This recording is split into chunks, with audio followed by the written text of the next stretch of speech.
आदेश आदेश आदेश। गीता ज्ञान का भाग 75वां, अध्याय 4, श्लोक संख्या 24, 25 और 26। भगवान श्री कृष्ण कहते हैं कि खुद को भी भूलो। यहां तक बोल दिया कि पद, मान, अहम, अधिकार, बड़प्पन जैसे छुपे दुश्मन हम अपने में पाल लेते हैं, और वो छोड़ना भी सही है, तभी मुक्ति का मार्ग खुलता है।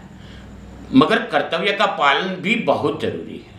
इसमें आसक्ति का त्याग और मैं कुदरत मेरी है, ये ख्याल बहुत रखना जरूरी है। इसके ही मजे लेने जरूरी है। जैसे कुदरत रखे उसी परिस्थिति में हमें जीना चाहिए। परिणाम जो भी आता है वो स्वीकार करना, और वो बहुत ही महत्व की बात बोली। आगे ब्रह्म ज्ञान की बात बताते हैं। कहते हैं कि भगवान श्री कृष्ण आगे क्या कहते हैं वो भी समझने लायक बात है। ब्रह्म ज्ञान की बात बताई, बहुत बड़ी बात है। यज्ञ के द्वारा ये समझाया गया कि क्या होता है ब्रह्म। 24वें श्लोक में बोलते, ब्रह्म ज्ञान में स्थित उस मुक्त पुरुष के समर्पण ब्रह्मा होते हैं। हवन की सामग्री भी ब्रह्म हो जाती है, अग्नि भी ब्रह्म होती है। ब्रह्म रूपी कर्ता द्वारा जो हवन किया जाता है वह ब्रह्म ही होता है। जिसके कर्म ब्रह्म का स्पर्श करते ब्रह्म में विलीन हो चुके हैं, ऐसे महापुरुष को प्राप्त होने योग्य फल भी ब्रह्म के द्वारा मिलता है, यानी ब्रह्म ही मिलता है। 25वें श्लोक में बोलते, कुछ मनुष्य अनेक प्रकार के यज्ञों द्वारा देवी देवताओं को भली भ्रांति पूजा करते हैं, और इस प्रकार कुछ मनुष्य परमात्मा रूपी अग्नि से और उसके माध्यम से ज्ञान रूपी यज्ञ द्वारा यज्ञ के अनुष्ठान करते हैं।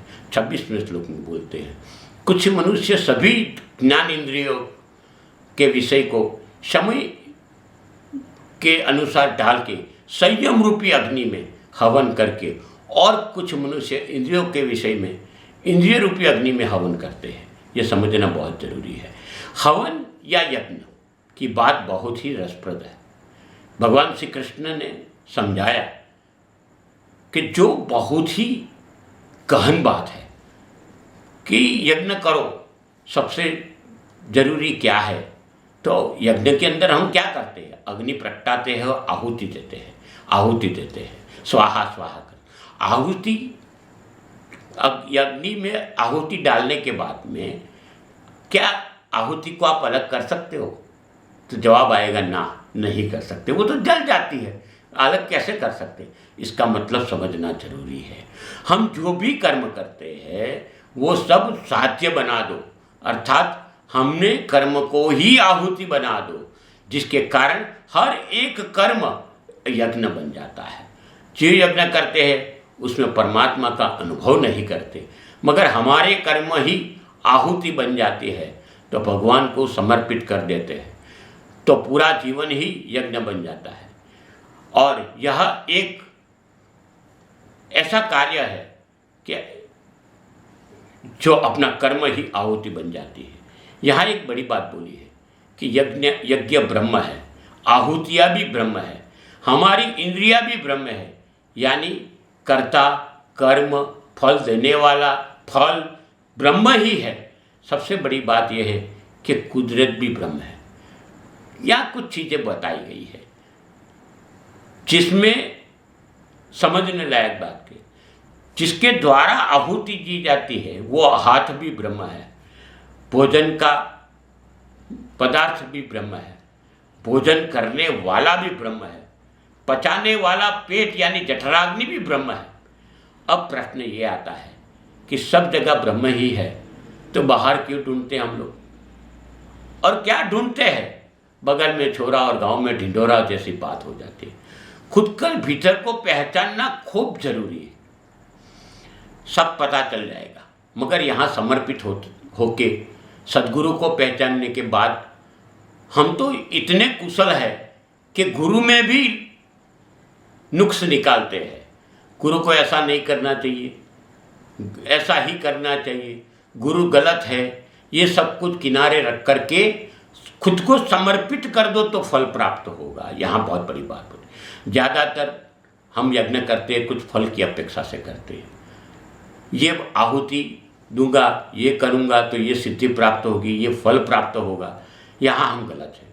क्योंकि फल की इच्छा से किया गया कोई भी कार्य, कर्म हमको चेतना से दूर ले जाते हैं, वहाँ आसक्ति आ जाती है।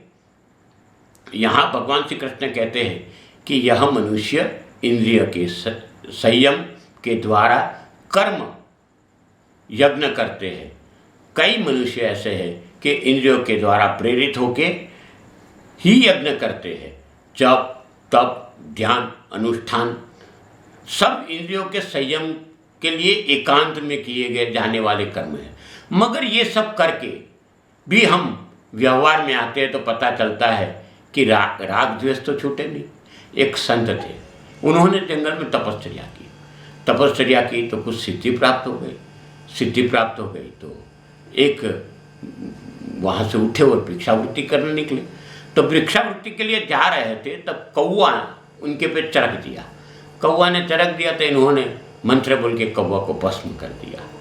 और क्योंकि कौवे की विष्ठा इन पे पड़ी थी, उन्होंने को लगा कि मैं अशुद्ध हो गया। तो तब से क्या सीखा ये जरूरी है, सीखे तो अपने जीवन में उतारना सीखना जरूरी है। आम के पेड़ पे जब फूल आते हैं, जिसको हम मोर बोलते हैं, तब आम का पेड़ झूलता है। आपने देखा होगा, झूलता है बहुत अच्छी तरह से। बैसाख महीने के बाद जब हवा चलती है, तब बैसाखी की हवा में हर पेड़ झूलता है। मगर जब पेड़ पे फल आ जाते हैं तो क्या होता है? फल आते तो वो झुक जाता है। सिद्धि प्राप्त करने के बाद में नरम बनना चाहिए। हमारे गुरु जी से हम पूछते थे कैसा जीना चाहिए, तभी गुरु जी ने समझाया था यही चीज़ कि आम के पेड़ की तरह जीना सीख लो। ये बहुत ज़रूरी है, हर एक चीज़ काम लगती है। समझ लो कि आप कुदरत के लिए कभी न कभी कोई न जो कोई जगह पे आप कितने कुदरत के अंदर शामिल हो जाते हो, वो जरूरी है। आप सबके जीवन में धन्यता बनी रहे, ऐसी शुभकामना के साथ में ऐसी विनती कि ये चैनल को सब्सक्राइब करिए, ये वीडियो को लाइक करिए, ये वीडियो को शेयर करिए, क्योंकि ये सनातन की बात है। आपके जीवन में फिर से बोलूँ कि गुरु गोरखनाथ जी धन्यता बनाए रखें, भगवान श्री कृष्ण की कृपा बनी रहे, ऐसी शुभकामना। अस्तु, शुभम भव।